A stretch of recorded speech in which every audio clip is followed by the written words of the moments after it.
today is titled Inner Spirit. That's inner, I-N-N-E-R, inner spirit. And I had some words here from the book of Matthew in chapter 13. This goes from passage 3 through 9. And we're going to listen to these words, and we're going to understand that what Jesus is telling us is profoundly more than what these words would imply. But we're going to hear them with our spiritual ear. We're going to hear them with our inner spirit, our inner ear, our listening ear, our ear that listens to the divine, and we're going to understand them in a greater way. So in Matthew 13, we begin with verse 3, and he told them many things in parables, saying, a sower went out to sow. A sower went out to sow. And what he's talking about here is you and me. And as he sowed, some seeds fell along the path, and the birds came and devoured them. In other words, so many times we feel inspired. So many times we feel close to God. So many times we just know and we just hope for all the good things to happen to us. And then somebody will come and tell us all this nonsense and devour that inspiration. Then he goes on to say other seeds fell on rocky ground where they did not have much soil, and immediately they sprang up since they had no depth of soil. But when the sun rose, they were scorched, and since they had no root, they withered away. In other words, so many times we get these wonderful ideas, but we don't act on them. And then pretty soon we allow the negativity of the world, we allow that old history that so many of us have had to tell us that we can't do, we can't be, or we can't have those things, and so we don't receive them. Then he says other seeds fell among thorns, and the thorns grew up and choked them. Those are the people who believe in competition, believe that they're always competing, always struggling. So if we believe in struggle and we believe in competition, and we believe that there's something to oppose our good, that there's some devil, there's some evil, there's some whatever, then we will find it and it will choke us. Other seeds, he said, fell on good soil, that is, good consciousness, moved into the consciousness of someone who's ready to have more, to be more, and to do more. Other seeds fell on good soil and produced grain, some 100-fold, some 60, some 30. He who has ears, let him hear. He who has ears, let him hear. Let him hear, because all these things are happening in our mind. All these things are happening in consciousness. So Jesus is telling us that we must build up our faith. We must build up the strength of our faith so that no matter what we're confronted with, no matter what's going on, no matter what the world may say, no matter what even our best friends and family may say, when we know within ourselves, within our inner spirit, that we're going to accomplish something, to be it, to have it, or to do it, no thing shall stop us. Nothing shall block us. Nothing shall obstruct us. But we must know it. We must believe it. We must see ourselves worthy of it and deserving of it. It is the Father's good pleasure, Jesus said, to give you the kingdom. I've said that over and over again. It is the Father's good pleasure to give you the kingdom, but we must feel worthy and deserving to accept it. And so we go to these words from Ernest Holmes, the great 19th century American mystic, in his book called This Thing Called Life. And Ernest Holmes writes, lay aside all sense of unworthiness. Lay aside all sense of unworthiness. Do not say, I wonder if I am good enough to use this power. I wonder if I am good enough to use this power. That's just like the birds that came and devoured the seeds that the sower was planting in Jesus' parable. I wonder if I'm worthy enough. That's something. That's a sense of that nothingness of that which opposes us, that which is against us, that only has life because we give it life in our mind. That's that thing, that's no thing, that nothingness that Isaiah was telling us, that besides me being God, besides me being the good, there is no thing. So we'll let that go. Do not say, I wonder if I am good enough to use this power, Dr. Holmes writes. You are using it anyway. Since it is you, you cannot stop using it. It is not only the mind in which you think, It is the mind by which you think. That means it is that intelligence of God, that omnipresent intelligence, that omnipotent intelligence of God that we're using all the time. If it was not for this mind of God, our Creator, we would not be able to think at all. We're always thinking from this one intelligence. We're always thinking from this one spirit, this one power, this one life. So we must recognize that and know it, just as Jesus did, and the Buddha did, and Krishna did, and Isaiah did, and all these great mystics understood this to be the truth. This is why our thought is creative. Any thought, word, or statement, any affirmation or denial, any inspirational idea which helps us to rise above the confusion of outward circumstances is good. Many persons, Dr. Holmes writes, have risen above confusion by repeating the Lord's Prayer or the 23rd Psalm, or by saying the power, that is God, is all there is. God is all there is. God is my all in all. However, there is no magic in any of these statements. The magic which seems to be in them is not in the statements themselves, but in the state of thought they induce. In other words, do they shift our consciousness? Do they shift our state of mind? Do they shift our attitude about life, about our relationship with God? Do they do that? That's what we want to realize within ourselves. We want to have the words that strengthen us, and we know that our consciousness is revealed by words. Our consciousness is revealed by words. So we understand the unity of the philosophy of Jesus and the evolutionary science of mind philosophy, because we realize that both are teaching us about consciousness. As we become familiar with both teachings, we realize that both are teaching us to develop a consciousness that draws unto us the power, the presence, the spirit, and the intelligence of the divine. But first, we must know what we want to develop the consciousness of. And we have the ability to develop the consciousness of holiness almost. That is the consciousness that eliminates all discord from our life. All discord from our life. It is up to us to decide what we must focus on by objectively looking at the conditions and circumstances in our lives. What is the most important for us right now? What do we need? Do we need more money? Do we need greater health? Do we need greater career success? Do we need greater peace of mind? Or do we need more loving relationships, more friendships? No one knows what our focus needs to be for us, because no one else knows how we feel about the circumstances and conditions in which we are having that experience right now. So only we can know. Dr. Holmes tells us to lay aside all sense of unworthiness. Lay aside all sense of unworthiness. But this is not always easy for someone who has experienced years of feeling unworthy to believe that this is possible for themselves. The feeling of unworthiness can be very subtle, and the more habitual it is, oftentimes the more subtle it is. So many people do not realize some of these things that go on in their mind. I knew someone who was very, very negative about his ex-wife, and he had divorced his ex-wife, and he was very, very negative, and every day he would talk about her, and I didn't know him that well, and one day, because I was thinking that it must have been a recent divorce, that he had all this anger and all this negativity and all these feelings of how she was so unworthy and he was so unworthy, and that this life that they wanted to live, this marriage that they wanted to have, that neither one of them deserved it because of all the things about them that were wrong.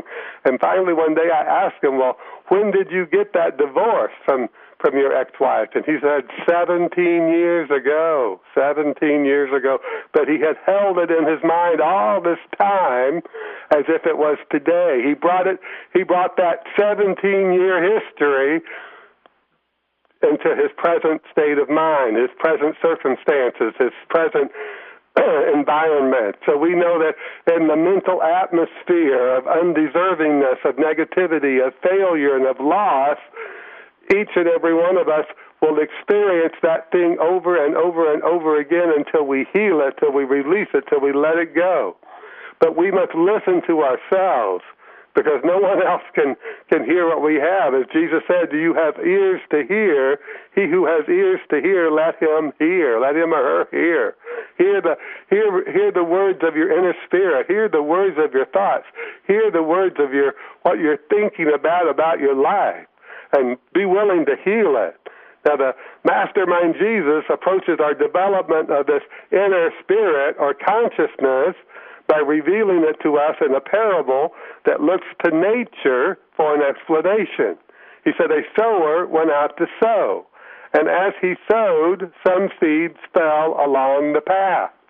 The sower symbolizes our word as we speak our word and our thoughts. The words we use without thinking, that is, unconscious of their consequences. Consciousness is revealed by our thoughts and our words. No one else can know what we are thinking.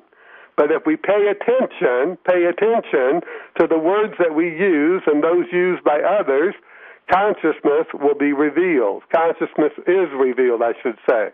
Whatever our state of mind, our words will reveal it to those who have ears to hear, That's why if we're not confident, if we don't have the sense of worthiness and the sense of deserving, then whatever it is that we accept for ourselves, whatever is going through our mind that is of a greater good, that of a greater power, a greater substance of life, it will be taken away from us, just like those seeds that fall on rocky ground, or those seeds that are picked up by the birds being the noise and the nonsense of the world.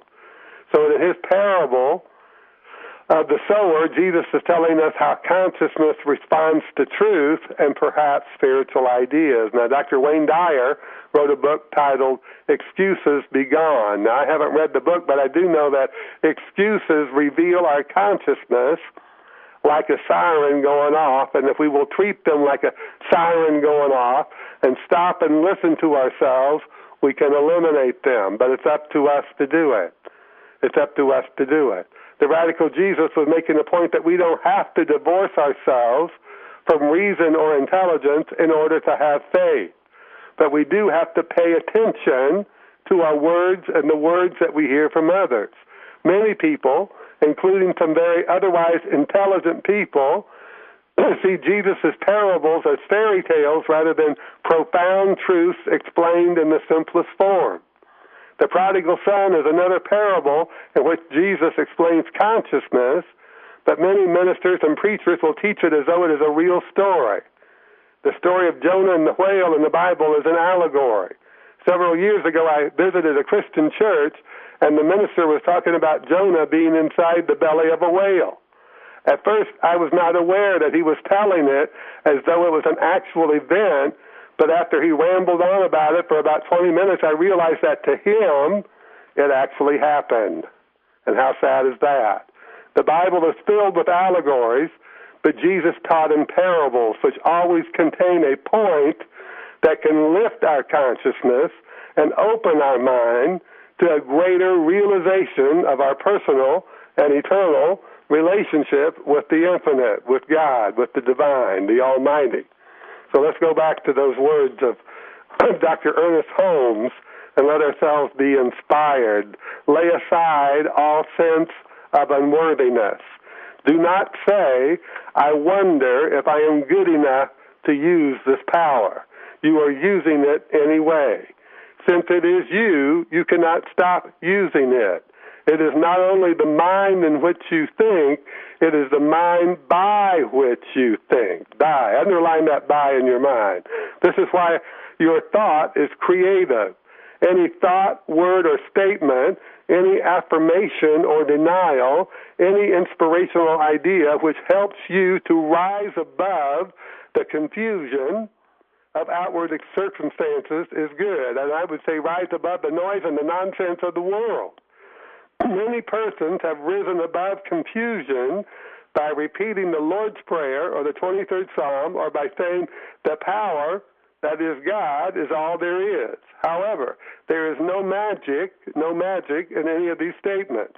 The magic, which seems to be in them, is not in the statements themselves, but in the state of thought that they induce. In other words, do they lift up that inner spirit? Do they stir that spirit up within us so that we know that we can do all things? As we read in the Scripture, I can do all things through Christ which strengthens me, and that Christ is the Spirit. That Christ is the Spirit within you and me. That Christ is the Spirit personified in the man Jesus. That we must realize that is the power, the presence, and the intelligence of the infinite. That is that image and likeness of God that dwells within each and every one of us, but it's up to us to stir it up. It's up to us to recognize it. It's up to us to meet it according to its nature, and according to its nature is deserving and worthy and willing to receive a greater good in every day and every way. So each and every one of us must meet the divine according to its nature. We must realize that it's all good, that when these ideas come to us to have a greater good, when we seek to define ourselves as holy, that is, having wholeness in our life, being healthy, having money, having all the good things that the abundant life for us entails, we must recognize within ourselves that there's something greater. There's a spirit within us that's greater than anything in the world. There is that within me that is greater than all that I see. We must understand that. We must know that, just as the mastermind Jesus did, just as Buddha did, just as Krishna did, just as Isaiah did, just as all the greats have understood and known. So that we can realize that greatness within ourselves too, that greatness that's not stopped by the things of the world, that greatness that's not blocked by the things of the world, that greatness that's not offended by the things of the world. No thing shall offend me, we read in the Scripture, because we know and we understand and we believe and we accept that there is a power within me that's greater than that which is in the world. There's a power within you and me that's greater than that which is in the world. So we lay aside all sense of unworthiness, and we never say we wonder if we're using this power, because every time we think, every time we speak, we're using this power of God, this intelligence, this spirit, this presence of God moving through our mind, our heart, and our soul. And it's up to us to consciously know what the consequences of our words and our thoughts are. Well, it's up to us to know what is the pattern of our thinking. Is our pattern so habitual that we aren't conscious of it? We must stop ourselves, just as if a siren was going off from a police car or a fire truck passing us by. Stop and pay attention. Pay attention to those words. Pay attention to those thoughts, and use the words and thoughts that transcend them. Bring the words and thoughts within our mind that transcend them, and we do that by stirring up the spirit within us. As we gain an awareness of the process of hearing the word from the parable of Jesus and the wisdom of Ernest Holmes, we can become more in tune with our inner spirit and therefore more in tune with the infinite. Our word is our consciousness expressed and our power expressed. It is a reflection of our inner spirit, our consciousness, and our faith and our beliefs. Let's use our word consciously. Let's use our word purposefully. And let's use our word and be aware of what we are creating. We can create a wonderful life for ourselves. We can create an abundant life. We can create a life filled with happiness and joy, and we can create a life filled with love and beauty. We can reveal these things and more from our inner spirit as we pay attention to what we're doing. Let's go back to those words of the mastermind Jesus from the book of Matthew, chapter 13. And those of you who have a Bible, you can look this up so you know that I'm just not giving you some stuff here today. These are the actual words from the King James Version of the Bible, which is the version that I almost always use. Matthew 13, beginning with verse 3, and he told them many things in parables, saying, a sower went out to sow, and as he sowed, some seeds fell upon the path, and the birds came and devoured them. Other seeds fell on rocky ground, where they did not have much soil, And immediately they sprang up, since they had no depth of soil. But when the sun rose, they were scorched, and since they had no root, they withered away. Other seeds fell among the thorns, and the thorns grew up and choked them. Other seeds fell on the ground into good soil and produced grain, some 100-fold, some 60, some 30. He who has ears to hear, let him hear. Let him hear. So we want to realize that we want to know that Jesus is talking about consciousness. He's talking about our power, our inner spirit. He's talking about our connection with the divine. He's talking about that which is eternal and changeless, which is the nature of God that indwells us, because we are in that image and likeness of God. We are intelligent. We have a spirit. We have a sense of joy and happiness and peace and beauty and love and harmony. We can identify those things in ourselves and in others. And we have power. And we have power. A sower went out to sow. In other words, somebody decided to do something, to be something, or to have something. But unfortunately, he told all these people about it that had absolutely no interest in him being it, having it, or doing it. And so it fell away from him. And the noise and the nonsense that Jesus calls the birds devoured them, stuck them away. So in other seeds, he said, fell on rocky ground. In other words, other words fell on rocky ground because probably his ego got in charge and he was talking with arrogance and thinking that he was going to accomplish something rather than God is doing the work. And so that didn't happen for him either. So we want to realize that that's telling us that when we have this consciousness to be, to have, to do, we must realize that it is the Father that doeth the work. It's our job just to act on all the guidance and direction of the Spirit and to hold that idea in our mind as ours, as received, as having it. So when we think about these words from the radical Jesus, and we think about these words from the mystical Ernest Holmes, we realize there is a unity in this evolutionary science of mind and the philosophy of the mastermind Jesus, that each of them are telling us to develop the consciousness, pay attention to your words and your thoughts. Be willing to eliminate from your mind, from your heart, the beliefs and the habits that negate your good. Be willing to stir up the Spirit within you and feel a greater sense of worthiness and deservingness because God has given it to you in the way in which you can receive it. God has given you everything in the way in which you can receive it. And if we don't receive it feeling worthy, if we don't receive it feeling deserving, then the world will take it away from us. The world will take it away from us. But in fact, we are just giving it up. So let go of the excuses. Excuses be gone, as Dr. Wayne Dyer said. Let's just start bringing that into our mind every day, that there is no excuse for not living the good life. There is no excuse for not living the abundant life. There is no excuse for not feeling and dwelling on the power and the presence of God. Within each and every one of us, we can realize and we can know that that image and likeness of God is the power within us, the Spirit within us, the intelligence within us, but it's up to us to acknowledge it. It's up to us to recognize it. It's up to us to believe it, and it's up to us to receive it. No one can do that for us because absolutely no one can think for any one of us, including God, that God power, presence, and energy and Spirit that wants to give us the kingdom. And so it is. Amen. Once again,